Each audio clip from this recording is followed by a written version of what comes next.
We got Sarah here from Seattle, Washington. What's going on, Sarah? Hey, thanks for having me on.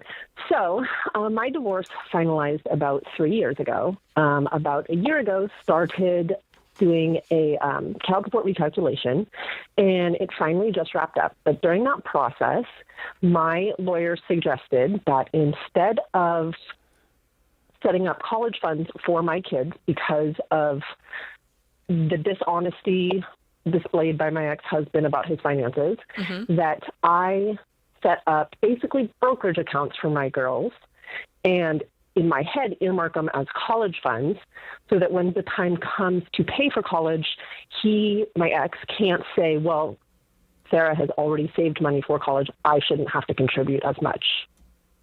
Is there a disadvantage or advantage in doing it that way versus a traditional college fund? I'm not sure that I understand.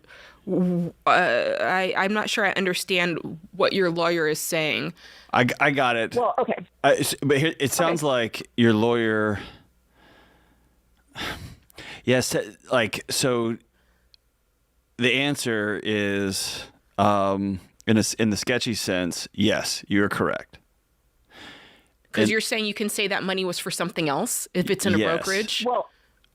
So it would be just earmarked in my head as their college fund. Sure. Because what my lawyer's fear was that, let's say both of my girls go to school, and for both of them it'll cost $100,000, right? $100,000 each.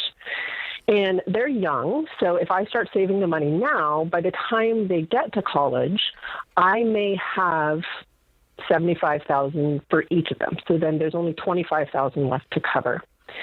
My ex could potentially say in the future, well, Sarah's already paid 75 or saved up that much, I should only have to pay half of what's left.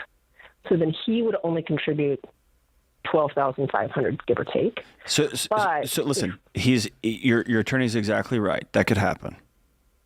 Can I give you an alternative side to it? Sure. And this is me. I get to be on a high horse here because you called into the show. Okay, so this is definitely me on a high horse, and I'm not in your seat. Okay. Yeah. Y'all are sitting around a table, you and your attorney, and your attorney's job is to protect you. You are his or her client, right? That's their job. And you're dealing with a person who lacks integrity on the other side of the table, which is your ex-husband. Correct. I